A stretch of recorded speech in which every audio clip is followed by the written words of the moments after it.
अक़वाम मुत्तहिदा में रूसी सफ़ीर ने वाज़ेह किया है कि ईरान को जहाज़ रानी महदूद करने और आबनाए हुर्मुज़ के कंट्रोल करने का पूरा हक हासिल है। उन्होंने कहा कि हालत जंग में एक साहिली मुल्क अपनी हिफाजत के पेश नज़र इलाकाई पानियों में जहाज़ रहानी को महदूद कर सकता है। रूसी सफ़ीर ने मगरबी ममालिक पर मुनाफ़िक़त और बहरी क़ज़ाक़ी का इल्ज़ाम आयद करते हुए कहा कि ईरान पर पड़ोसी ममालिक पर हमले की पूरी जिम्मेदारी डालने की कोशिश की गई। ये कोशिश ऐसे की गई जैसे ईरान ने पहले हमला किया हो।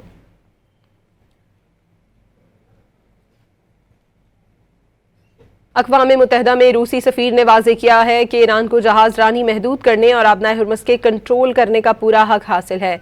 उन्होंने कहा कि हालत जंग में एक साहिली मुल्क अपनी हिफाजत के पेश नज़र इलाकाई पानियों में जहाज़ रहानी को महदूद कर सकता है।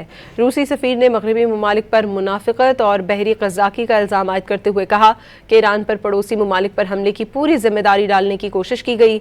ये कोशिश ऐसे की गई जैसे ईरान ने पहले हमला किया हो।